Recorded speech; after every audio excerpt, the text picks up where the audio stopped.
richer than I ever been. The richest that I ever been. The richest that I ever been. Richer than I ever been. Never bought in Phoenix. We had my firstborn daughter, and up until that point, I was coming in the off season, staying at an Airbnb or my parents' house. My wife, but girlfriend at the time, we were just winging it when we would come back to Phoenix in the off season.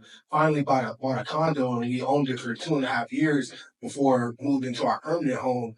But like buying a condo, conservative, 3 bed, 3 bath, a pretty good area, and the mortgage was reasonable. I bought it for 330.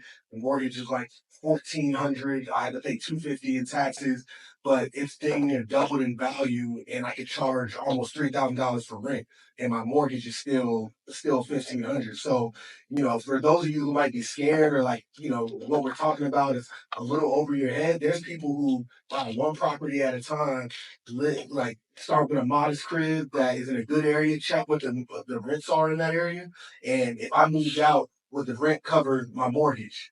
And if it'll cover your mortgage, that might be a good play. You live in it for a little bit, then you play a couple more years in the league, you stacked up by something else a little nicer, you start renting that out. Because I didn't really anticipate that first condo being an investment property for me, but now it's turned out to be a great investment. So I just wanted to throw that out there because there's so many different ways you could get into real estate, and for those who might like not want to start buying properties or buying multifamily right away, there's a way to buy a crib in your hometown or where you play, and all of a sudden that's your first momentum because I could sell that house and that could be capital for another investment. Like now I got motion with just that property alone.